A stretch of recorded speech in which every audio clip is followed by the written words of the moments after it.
Heads up, female leaders, executives, and entrepreneurs. We have just opened enrollment for our next Renegade Accelerator. You can head to renegadeaccelerator.com to check out all of the information and apply. I think it's hard to not get in our own heads and place a lot of assumptions of what other people are thinking about us. But it's also important to recognize that you can't really control that narrative. I'm Amy Jo Martin. Welcome to the Why Not Now show.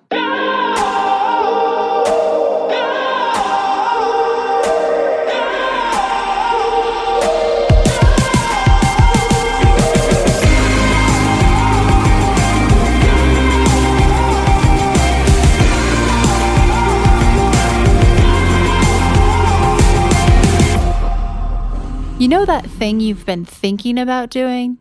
Yeah, that one. Why not now?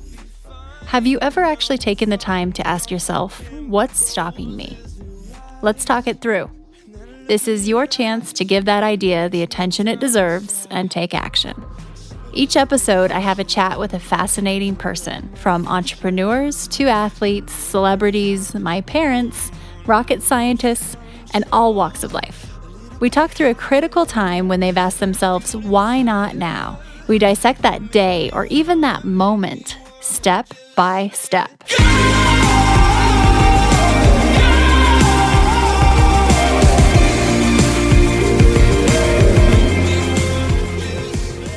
We have Britt Hiller on the show today, and I'm grinning from ear to ear because I'm so excited for you to meet the human who has been by my side this entire year, helping me day in and day out grow Renegade, and has taught me so much. So Britt is our COO, our Chief Operating Officer here at Renegade. She's an attorney by trade, but she's a brilliant operator more than anything. And I'd say what tops that is she's an incredible leader.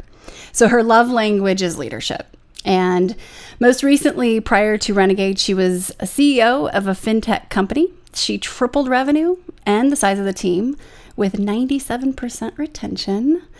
And she took it to exit via a private equity transaction. She did this all with integrity and a heart of gold as she sat at that table. Britt is definitely one of those individuals you want by your side. I feel like I've met my soul partner in business.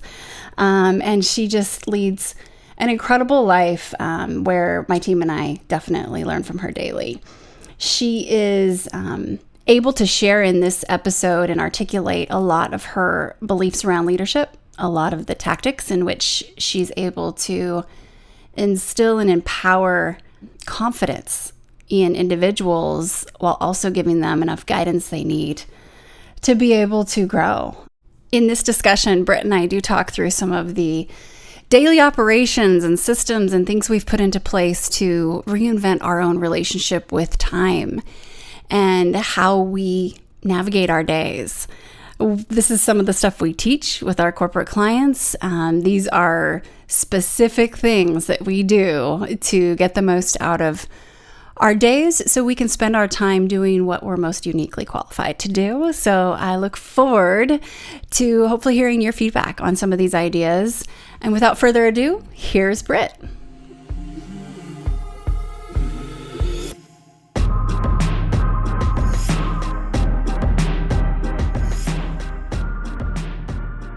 Britt, welcome to the show. I'm so excited to have you on.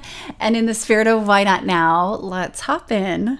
Can you tell me about a time when you had a big decision to make and you had to ask yourself, why not now? Yeah, for sure. Well, I'm so excited to be having this conversation, Ajo. As you know, my background in training, I am an attorney by trade. I worked in financial regulation immediately after law school, and that was already a pretty alternative path. Not the traditional, when you're in school, you go to summer at a firm and then you start the firm, or you go and clerk with a judge. And so I'd already taken sort of the renegade, what felt like the renegade path in law school by going into financial regulation. So super sexy. And I was at a firm in DC, wonderful firm, coworkers loved it. But I kept having this calling that I had worked at a startup and throughout law school in their legal department. I kept feeling this pull and this calling to go back to the startup world. So I had this moment where I had a friend who was starting a new company, and he had asked for some legal support in terms of getting some of his employment documents in order. And I started helping him, and then really loved that. And word of mouth started to spread. So I started picking up a few more clients. And I had this moment where I realized I was only really staying at my full-time job. Even though my side hustle had sort of replaced that full-time job, I was only staying there because I was in the back of my mind, what are people going to think if I leave? Like, I went to law school and I got this training. What are people going to think if I go out on my own 1 year in? Are they going to say she doesn't know what she's doing? She shouldn't be going out on her own. And then one day I had this revelation of kind of two things. One, people don't think about you as much as you're thinking about yourself. So no one is stalking my LinkedIn and wondering, what is she doing next? And two, I was like, do I want to sit here and do what I'm supposed to do? Or do I really want to go after what is calling me, what feels meaty and challenging and exciting? And at the time I was 27, and I remember thinking, well, I'm going to take this leap of faith. I'm going to believe in myself. And worst case scenario, I still have this that I can go back to. And as you know, I never went back to practicing law, and it's opened up doors and opportunities I could not have ever seen at the time. That's so good. And I want to talk about kind of the journey since then, because it's been quite a journey. But what you just said about, people aren't really waiting around just wondering when you're going to update your LinkedIn profile and your status for your next experience, right? So we forget that, but it weighs in. I can imagine the investment you made, time and financially, into law school. And was there ever a feeling of, okay, I'm not going to be using that degree, that cred anymore? Or did you always kind of know it would be baked in, and that was a big part of your education that you would apply down the road? Like, did you feel like you were really turning your back on it, or was it more of an integration? Yeah, that's a great question. I think I've always felt like it was an integration, even still today, because it's the training and the mentality that you get to think logically, your problem solving, and the mediation lessons that you learn in law school. Like, a lot of what you're learning is how to navigate and see both sides of a problem. And that has served me so well in my executive and leadership roles.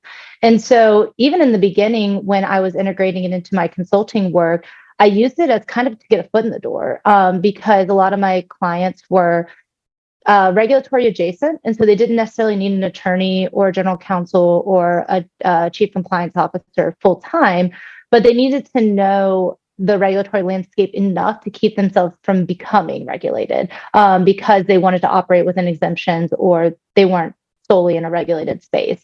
And so I think I just integrated that into my initial business development and how I was sort of getting my foot in the door with new clients.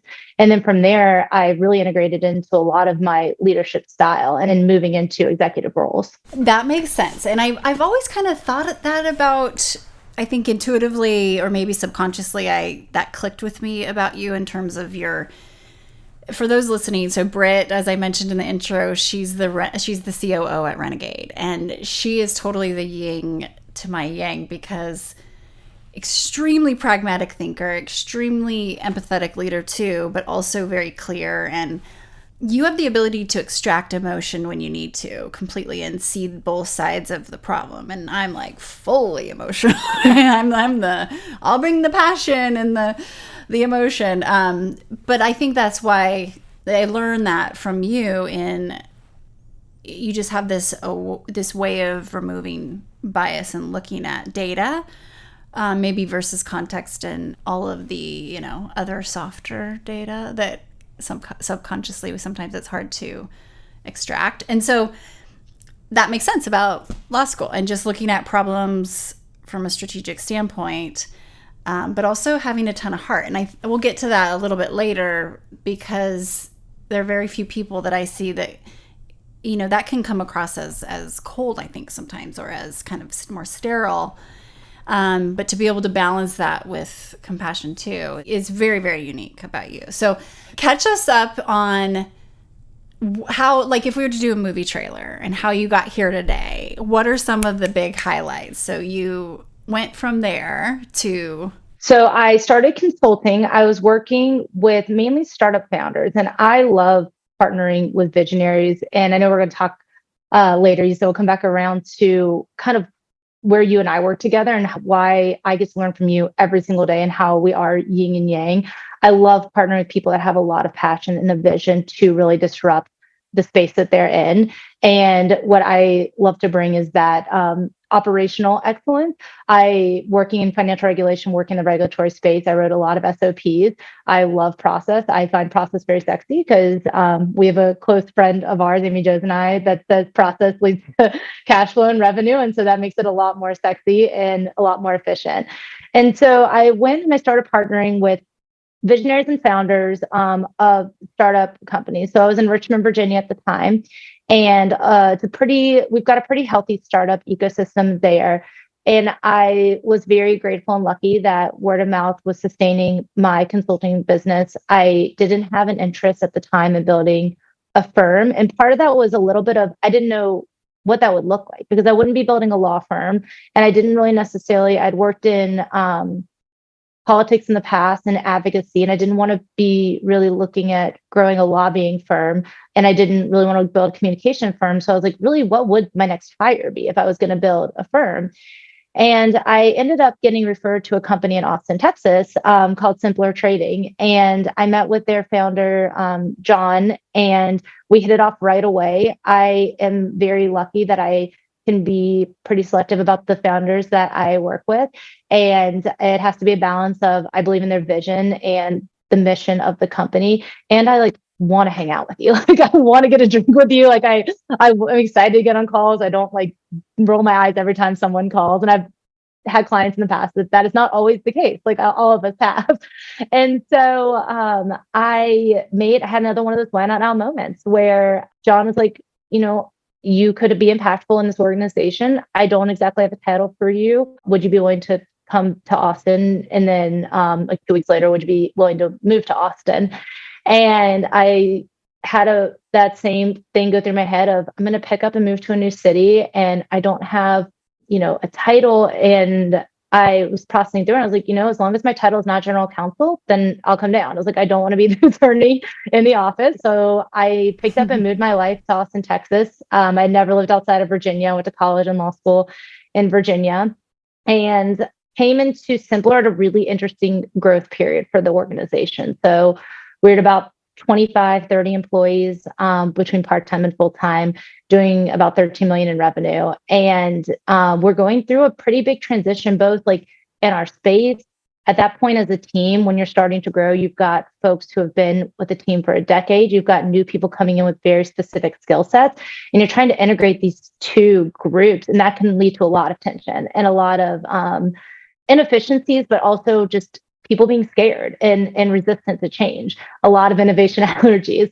And so I worked with this team for about 4 years. And through that time I always joke, I think my initial title was director of business development. I believe that's what is on LinkedIn. I had no team. I kind of just got popped in an office, no discretion. And then within about a month, I was moved to CMO because it was overseeing the largest team within the organization. So I have no marketing background. So I'm sitting in the CMO role, having these thoughts of people are going to find out. They're going to call me out on the fact that you don't know what you're doing. You're not a marketer. And instead, what we did was we just, we aligned the team. We saw some really significant cultural transformation. It is probably one of the most fulfilling thing I've ever done in my career. We all got aligned. We were rowing in the same direction. And then we got to a point where everyone's looking to me and as CMO, and I'm kind of looking around I'm waiting for the CEO to make a decision. Let's move forward. And the CEO is CEO founder. And he called me one day and he's like, can we get dinner? And he's like, I want to step out as CEO and I want you to step into that role. And this is a company that he's had for 12 years. It's his baby. And this is about a year into my time with the company. And he's like, you've rallied this team in a way we've never seen before. We're seeing performance we've never seen before. He's like, I trust you. And I didn't take that lightly because I can't imagine handing that off to somebody. And so over the next 3 years, I guess it was about 2 years, we continue just to see that same level of growth. And we exited for a pretty sizable multiple in 2021 to a private equity firm. And I stayed on for about 6 months. And then I stepped down from my role as CEO and helped to transition a new leadership team and executive team on. And I turned back to what did I love about that role and what did I love about the organization, what we built, and how can I go and replicate that elsewhere? And was lucky enough to cross paths with Amy Jo in Austin and loved what we were doing here at Renegade and the impact that we're having on individuals and organizations. So just feel lucky that our stars happen to align. Same, absolutely. As I'm listening to you, I'm like thinking about your fellow law students and colleagues and community who's probably watching, eventually saw the LinkedIn, just like, oh, CMO, huh? Yeah. Watching these titles that really don't matter that much at all. It goes to show, right? And whatever path to get you to wherever you want to go. So when you went to, there's a couple things I want to touch on here, just because I know a tiny bit of your story that I feel would be so helpful to listeners. Do you mind sharing how old you were when you went to dinner that night before you took on the helm of CEO? I was 29. I just turned 29 like a month before. Okay, so you're 29. You take this new seat. There's definite healthy tension, as we like to say around here, with probably old guard, new guard, so on and so forth, new leader. And then, go to grow and establish a new culture. But knowing you and how just unshakable you are, wasn't there a moment where there was like, I think it was on Slack where you kind of had to lay the law down, but I just giggle at it because it's so you. And I just feel like that might have been a line in the sand where you're just like, all right, here we go. But will you share a little bit about that? And this is not, this isn't negative to anything or anyone. It cracks me up. Oh, this team, it cracks everyone in the team up too. They would still come back with this story, I think. And that's what has been so cool, is to see people that were really resistant to not just, like, I didn't take it personally. I did probably at the time. I probably felt a little bit attacked, but it wasn't, to me, it was resistance to change. And it was rooted in there's a reason. Like, I like to think most people are not completely irrational beings. And so there's a reason there's resistance to change. There have been a lot of change in the past and things that had not gone well. And so I totally understood that, even if it was frustrating at times. And so I laughed because you said, well, there's some healthy tension. We had a lot of unhealthy tension. Like, we had some things that were actually not like, okay, and we couldn't chalk it up. And I told our team that, I was like, we can't chalk this up to being a startup anymore. Like, we're not in our infancy phase. We have grown out of that. And so we're having some really concerning communication problems. And I think a lot of tension comes down to clarifying communications. And so we had been using Slack as a communication tool, and we did the whole time I was there, and super helpful, efficiency play, great. Like, we were all in office still. So this was 2019, but we were also using it to sort of step back from having difficult conversations, because it was easier to put that in a Slack message versus get up and walk in our office that was like in a basement in the outskirts of Austin. It was, very small, and to get up and go and walk across the hallway and talk to somebody. And so one day there was some tension that arose over, I couldn't even remember what it was now. And I'm sitting in the Slack message, and I see people just kind of going back and forth. I'm like, this is so inefficient. Like, why are we not getting up and getting in a room and talking? And I finally kind of pushed back from like my chair, and I stood up, and I was like, if we cannot start to communicate with each other, I will take away Slack. I will shut it off tomorrow. And everyone's like, because it would be completely, you and I talk on Slack and voice notes and everything. But with the company at that time, we were probably like 50, 55 people. It's like, that would have been, it seemed unfathomable that we wouldn't have Slack. And my head of marketing came to me. He's like, did you just threaten to take away our toy? And I was like, I did. I was like, you guys have to have a conversation. Like, you have to go and talk to each other. And I think part of that kind of talking about humanizing and really helping to understand like where a leader's personality outside of like their role as an executive or a manager or whatever really your title is. I think one of the things that really helped to streamline our orientation and our connectivity was I approached a lot of our opportunities and our challenges with a lot of humility, because a lot of them I hadn't faced before. I was 29 years old. It was my first time ever being in a manager position. And I was all of a sudden thrust into a CEO position over a team of 50 people. We're growing, I mean, very, very rapidly. We were at 100 between I joined in December 2018, I left in July of 2022. And so we were growing very rapidly. And a lot of these things I was learning for the first time. And so when I didn't know something, I would say it. I'd say, I don't know this, but we're going to have to figure it out because it's now the challenge. And I think that mentality humanized me to the team, but also built trust and this loyalty of, we want to help you figure this out. We want to do this together. And it was also a learning lesson for me because I've been in other situations where that psychological safety doesn't exist. And you have to be careful about how vulnerable you are to say that you don't need know something. And so it was a very funny antidote, but also one that I think really, really brought our team together in a funny way, because everyone kind of stops and the tension dissolves and they're like, it's kind of everyone's just laughing, like, okay, don't take away slack, like we can have this conversation. I could totally just see that scenario. So one of the things to touch on, and you mentioned psychological safety, and I want to get back to that too, because it plays such a big role in what we do at Renegade with our corporate clients as well as our individuals. I have this vision of you though. So, you're a young female CEO going to take a company to a transaction to exit via private equity. And you've shared a little bit in the past just around, who was around those tables, right? And what was that process like? And even on the other side of the successful transaction, very successful, doubting yourself at times. However, we were on a walk a few months ago and you're kind of mentioning something around your learnings and you said, yeah, well, data point of 1, of course, I've only done that once. And I was like, hold up, you've done that 100 times more or 100% more times than me and most people.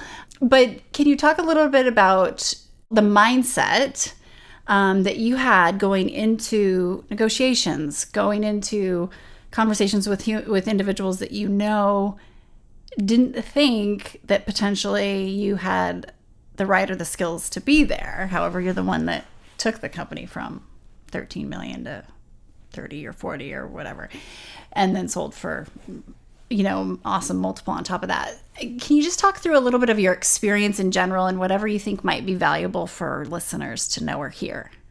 I think it's hard to not get in our own heads and place a lot of assumptions of what other people are thinking about us. But it's also important to recognize that you can't really control that narrative. And I think that's something that very early on in the process, I resisted a bit.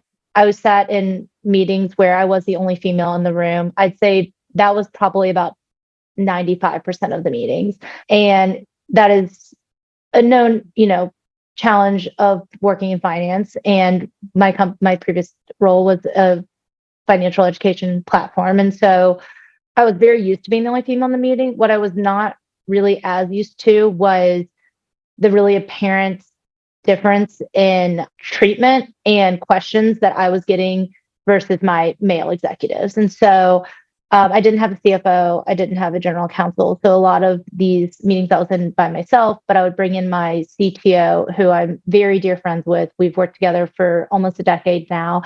And I would bring him into some meetings when we were talking more about the technology and the platform. And the questions of opportunity that he was asked versus the questions that immediately put my response, no matter how I answered, would feel or resonate as defensive, was pretty shocking. Like in the first few meetings, I kind of had this moment of, am I being sensitive? Am I making something that doesn't actually exist? And am I using this as an excuse or a crutch as to why we didn't have a follow-up meeting? And we had, I think 75 management calls over any month, got their transaction. It's so exhausting, but it was an insane amount of interest. We were just in a really high growing area that people are very looking heavily to invest in. And what I realized was I had a call with a dear friend and mentor of mine, and I called him. I was like, hey, I got this question and it just feels off. It felt like can you give me some more insight? He's like, I would have never been asked that. He's the CFO another company. And he's like, I would have never been asked that question in a meeting. He's like, your instinct is right. And I was like, okay, great. Can't change that. So what can I do now? And so really what I think I learned That's totally a Britt follow-up question. And so like, I'm not going to change, as much as I'd love to like romanticize and how I could be the one that they're like, you know what, I changed my internal bias. I'm not going to change that. And so it really shifted my perspective of, okay, I know I'm going to get questions that may feel unfair, or they may be like a little bit more putting me in a place of justification versus the place of opportunity and having to like explain. I was like, but what they can't take away, and I've never found a way to articulate this until you and I were talking one time in Mijo, is like asking those questions, they cannot take away the data points and the proof, which is we tripled revenue. We kept our EBITDA margins. Our EBITDA margins got better and better each year. And we kept them very like pretty consistent, but they're getting better as we're growing revenue, and we grew our team to over 100. We were best place to work in Austin. We had like an employee NPS score that was like high 90s. Our attrition rate, I think I had 2 people leave in the 3 years that I was leaving the company. No matter what question they ask, like I had to kind of keep that in the back of my head, not in a way of being like, look what I've done. It's just a little bit of, you may not see it, but this experience doesn't lie. And so I think that really helps, but it's a constant, we still work on and talking about how you and I play off each other. I still learn every day of like how to present like this experience in a way that feels genuine to me and feels like I'm sharing it in a way that is helpful for other women that are going to go through this process, and to help prepare them to say, it's, in my opinion, like kind of not our best use of energy and time to try to change it at this moment. It's get more women at the table, get more women in this transaction, and get more women into finance. And that's how we're going to change it long term. And how do we better prepare these women? And so when I was feeling like not confident in the transaction, I found a way to sort of navigate through that to learn more confidence.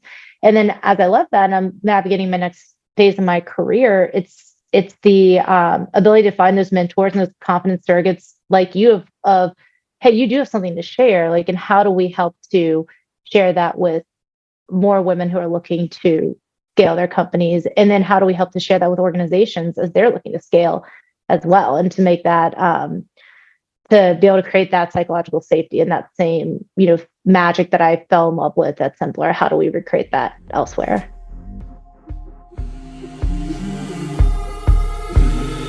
We're going to take a quick break and we'll be right back.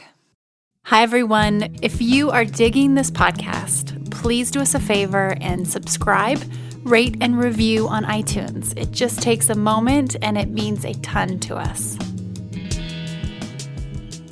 Like you said, the data, we both sit on boards, and sometimes in governance, especially boards, you have other dynamics that end up being similar. And I'm fortunate to, I think that we can learn so much just from being on boards, right? Just the totally the dynamics, but it's another case where you don't necessarily see as many women. So seeing is believing.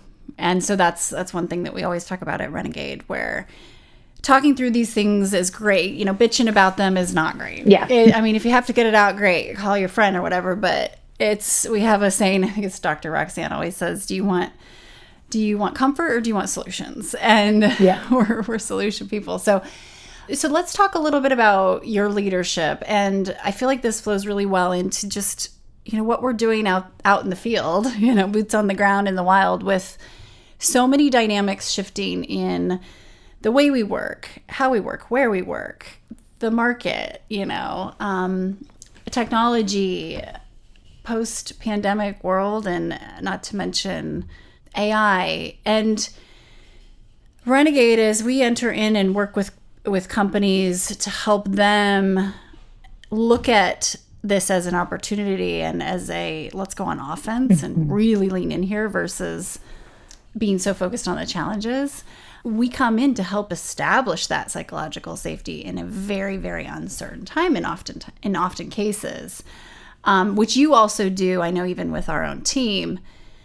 So when you look at, how some of the tactics that come from that, as the benefits they're great because they're bottom line, time saved, money saved, talent saved, even well-being for team members. But where it starts is really at that leadership level and deciding if they're going to focus on the human or more of the professional and the outcome. And so can you talk a little bit about your approach to leadership and also just the psychology of a team and the organizational behavior behind a team? Yeah, this is talking about, where we feel not secure. I'm always like, okay, I'm not a psychologist. I've never held myself out to be one, so it's okay. I don't think anyone tuned in hoping for that. But being one of the terms you've used that I love is like being obsessed with the opportunity versus being obsessed with the challenge. And there's something about being on a team and being on, and winning together that is bonding and feels good. And it carries you through those times where you're not necessarily winning or there's challenges. And so building that, the best time to build that is when your company is already winning and people are already like kind of getting along. It's much harder to build it when you're in a place of stagnation or you're challenged, but you can still do it there too. And I think that for me, you mentioned like treating people as a whole human or as a professional. It's like we don't have two different lives. This is where we spend most of our time. This is the people that we spend, more time with than a lot of times than with our loved ones. And so I don't know almost anyone that doesn't want, even if they don't know how to achieve it, they don't want a team that not only works effectively, but that cares about each other, that shows up for each other. We can still have professional boundaries in place. That I'm very big on. We don't have to be a family. We don't have to use that language, but we respect each other. We listen to each other. We communicate clearly, and we show up and we work as a team. And so, some of the things that we do are, I think it's likely if I was a psychiatrist, I'm sure I'd diagnose myself as a bit of defense mechanism, but I use a lot of humor. So I use a lot of humor in my leadership, and still have that level. I feel much more confident now. And also with age and experience have learned the better times of using that vulnerability and being able to raise my hand and say, hey, I don't know this, or be able to say, I know that this was the plan and we're shifting. And I get that can be frustrating, and recognizing people where they're at, what they might be carrying with them in terms of their background, their experience. All of us carry something with us, right? None of us come as a clean slate, and recognizing, taking the time and patience to say, I recognize that this might be frustrating, that we're shifting, that this might be scary. We're going to figure this out together. I'm very big on, I don't have people on the team that if I'm going to jump in and do their role, then I'll just do the role. And we don't need you on the team. It's not a good use of the team's time. It's not developing them, and it's not a good use of my time. And so I try to really move away from doing micromanagement and really empower the team. It's like, there's a reason you're here, and whether you're in the right seat or not, that can always evolve. And that's a constant challenge of leadership and making sure the team's the right people in the right seats, continue to stay in the right seats as you grow. But very much, this is kind of condescending the way I say it, but treat people like adults. You are an adult, you have some sort of experience that you're able to come in here. I'm going to trust that you can do this role. I'm going to allow you to do it. We set very clear expectations. And with that, I expect them to be met or communication to happen if they're not going to be met. And so I think that level of trust has helped to really build strong bonds within teams. And then we're helping, how do you take that though? The challenge becomes organizational behavior and how interesting it is as a whole, because you've got your team of, we're a lean team here at Renegade. And even at my other companies that I've partnered with, teams are usually between 30 to 50 people. You can kind of be a little bit more intimate, a little move a little bit slower, for lack of better words, be a little more patient. You go to organizations that have 8,000, 100,000 people, which we've partnered with at Renegade and we've worked with in our past careers outside of Renegade, and that problem becomes a lot more complex.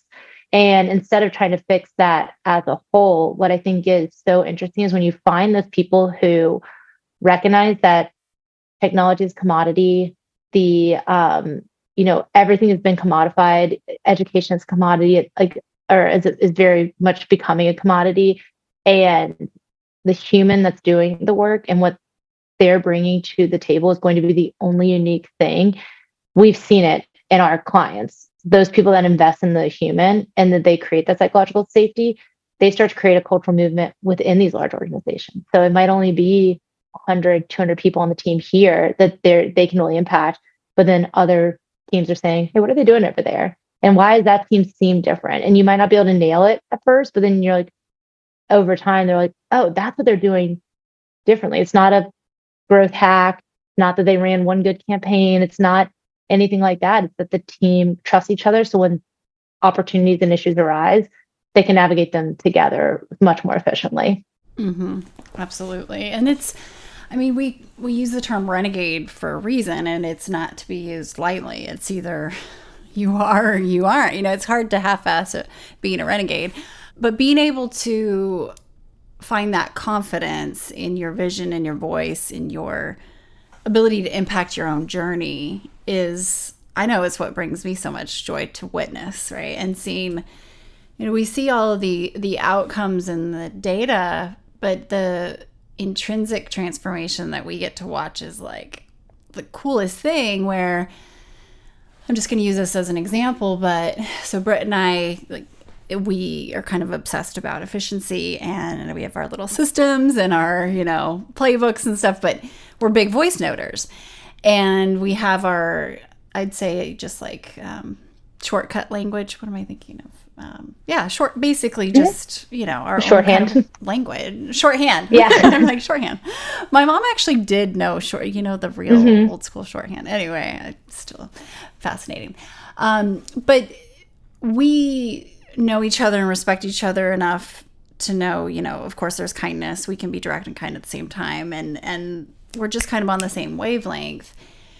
So we can negate a 30-minute meeting or an hour-long meeting through a 3-minute voice note because we have that foundation. And being able to see a huge corporate entity then take that on at scale, but be able to say to either a counterpart or a superior, no, we don't need that meeting. It takes confidence. It takes psychological safety to know there won't be repercussions or feedback loop, that'll come back in a negative way. So the joy then in being able to see them have more time on their hands to use that in an effective way where they're at more capacity versus bandwidth, and they can do what they're uniquely qualified to do is really incredible. And I think that's where, back to your point of systemic, there has to be a shift, a transformation, and reinventing the way we do things and communicate in order to get there, because otherwise those would just be tactics that we would have done before. For sure. There's those time hacks, all those efficiency plays, they only work because I don't feel the need to have to qualify myself for 10 minutes before I talk to you, or at the beginning of 10 minutes, or feel like I have to defend everything. And it's not that we have disagreements in terms of disagreements, we have different opinions in terms of how we want to approach things, but we both respect each other enough and trust each other to know that this is coming from this is kind of what I'm thinking of in this situation. It's like, hey, I hear you, but I kind of want to go this way. It's like, all right, got it. And we have that back and forth. And so a lot of times when I've worked with teams in the past, I'm like, what would you, when I speak with leaders, I'm like, how different would your day be if every communication you had, you didn't have to worry about, am I offending somebody? Now that only works if how to professionally and responsibly communicate, of course. So making that based assumptions that you're communicating in a respectful and professional way, you don't feel the need to say, I don't want to hurt your feelings. And then you, as receiving that communication, don't feel this immediate prickleness of why are they attacking me? Or why are they changing the process I had? Or what are they really after? And that comes with an inherent trust, and it comes with a trust that gets built over time. But the sooner you start building it, the sooner you get to that, right? And so the sooner you build that psychological safety and that trust in your team, the more quicker you work. Because a voice note, we always say this all the time, it's we didn't invent voice notes, and we didn't reinvent the wheel by using them. But the efficiency and the reason we can use them, and the processes that we have in place to build trust, and the processes we help teams put in place to build that trust, that's where it's like, yeah, here's our whole list of efficiency plays we can help you with. You can't take that out of the box and hope to use it if you're not doing the other pieces as well. Exactly. And for anyone listening, a few takeaways just tactically on what we've learned about voice notes, and I'm still working on my brevity. However, we used to text them a lot, and now we're known, if it's urgent, we'll text, but only super urgent. And if it's that urgent, obviously you're going to pick up the phone and call someone. But NU means not urgent, right? And usually if we need to communicate something and we know it's not a timely thing for right now, we'll Slack it instead of text it. And so there's just like these secret kind of simple decoders of knowing how to treat the communication too. And it's so handy because you can imagine what your schedule looks like when you start removing some of those discussions that don't need full feedback loop discussion. It's more of an update, or I'd like for you to think about this and let me know when you have the brain space to actually give it some thought, versus can you figure it out right now with me on the phone, which is not helpful. So it's not rocket science, but I think it's something that as a society we've overdone it with meetings. We've got meeting fatigue. It's ridiculous, right? And it's not a source of joy. So what can you do to reinvent the way we work to create more space to think is where it's at. The other piece of that is you mentioned sometimes I've got an idea and I want to share something. I don't want to lose it. It's not like pressing right now, but I'm on a walk and I was just inspired, or my team kind of knows that I will try to schedule messages so they're not going out outside of office hours, but like I'm a very early riser and I'm on the treadmill first thing in the morning. And that's when I'm responding to emails, I'm responding to Slacks, I'm kind of getting things out. And Amy Jo's a big walker and runner. And so we'll sometimes send each other like voice notes, and halfway through we're like, sorry, we're in the middle of working out, we'll send each other this. But it is such an efficiency play, and it allows us to continue to brainstorm and communicate when we're all a remote team. And by us kind of figuring out like, okay, we're sending it in Slack, and we're sending, we're more focused on how do we, this isn't urgent, our shorthands of like not urgent, or, I've got a meeting tomorrow at this time. Can you get to it before then? Like, it just helps to be able to digest that information and be in a mindset of like, okay, I'm ready to digest this. I'm not in the middle of getting a kid out the door. I'm not in the middle of a meeting that I can't be distracted during. It's like, I can digest this and I can really put some really good thought to it. I love that. It's so true. It's like on demand, and you can give it the attention it deserves or that you want to give it. Okay, so a couple of quick questions here. When I say the word renegade, who comes to mind? Oh gosh. Immediate comes to mind. We've got a mutual friend, Amy Jo and I, Joyce Durst. And so she's in WPO with us in Austin and has been a mentor of mine ever since moving to Austin. She runs a development and technology transformation company and is just, I know it's not Friday, so I'm trying not to cuss, but such a badass. And I love her approach because not only is she in finance in a time where women were starting this company, in a time where women really, there's still not enough women in, I'm sorry, I said finance technology. There's not enough women in technology now. There were really none when Joy started this company. But she also is such a kind and emotionally intelligent person. And so there have been times where I faced challenges with really with people and with like partners that I'm working with or teams or leaders. She always is that person where you talk to her, you don't want to show up, frantic. And so she just really like level and like is such a good mentor and such a good team leader. And her team I've had the pleasure of building an app with her team.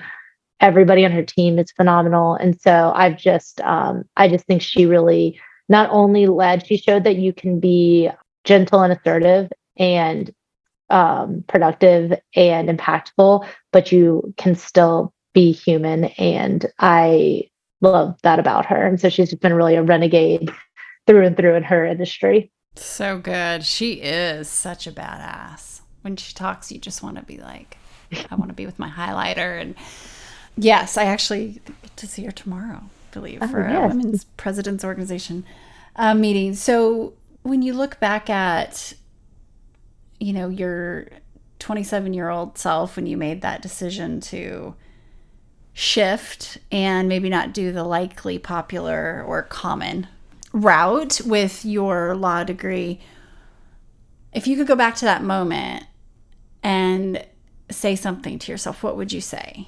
Continue to trust that pull and intuition.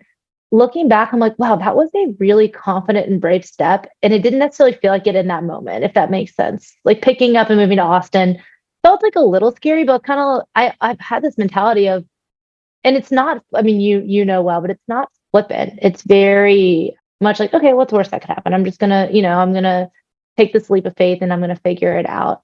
And so to really continue to trust that and not lose that, because it's continue to serve me really well in my career. It's pragmatic, but it's also follow what you're passionate about because you don't know what it's going to lead. And so it's not chasing a title or chasing a promotion or, being a partner at a firm or having the right company on your resume.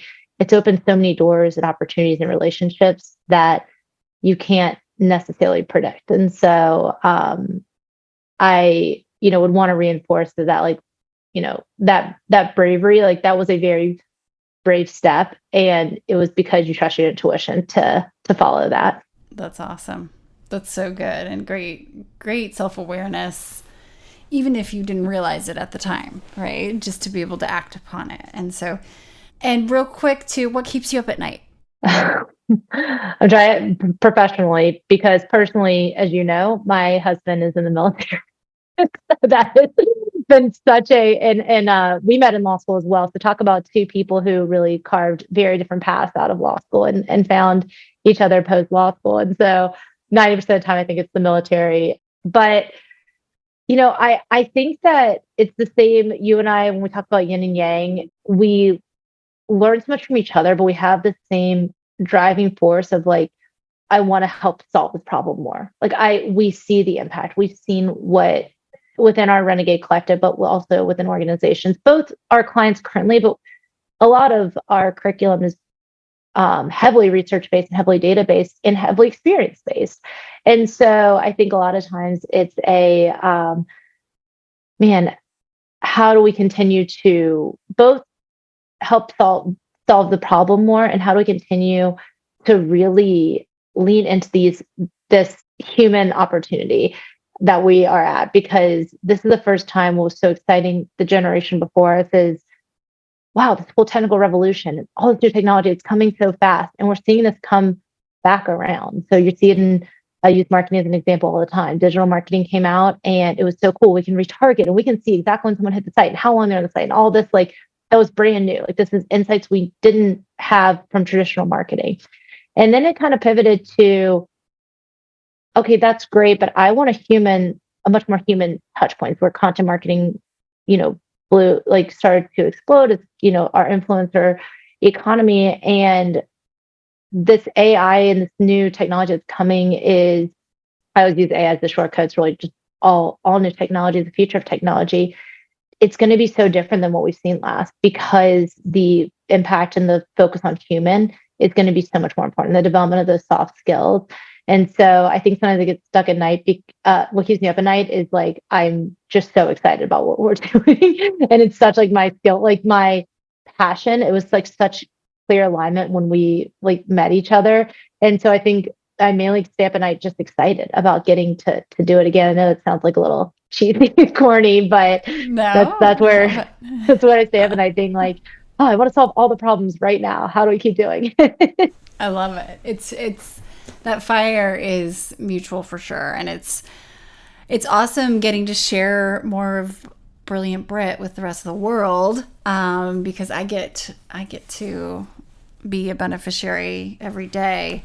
But thank you for sharing, and thank you for being willing to talk about, the whole piece, or all pieces of the puzzle. And there will be more of Britt and I. And if you want some more efficiency tips, we have quite a few more in our back pocket. So we'd love to talk time saving and energy saving. So more for that. But thanks, Britt. Yeah, thank you. Fun to be on. I appreciate it.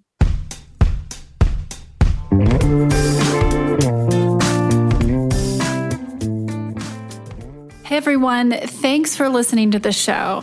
Hit me up on social media to let me know what you think. I'm at Amy Jo Martin on Twitter, Facebook, Instagram, and LinkedIn. And I want to hear your why not now moments so I can share them on the show. Just send me a note to whynotnow@amyjomartin.com. For show notes and other offers, you can visit amyjomartin.com/whynotnow. And while you're there, don't forget to sign up for my email newsletter for exclusive content and announcements. A big thanks to Rock Salt Music for all of the tunes by the talented John Coggins. And of course, a hat tip to Richard Gruer for editing and producing the show. I'll see you next time. And until then, why not now?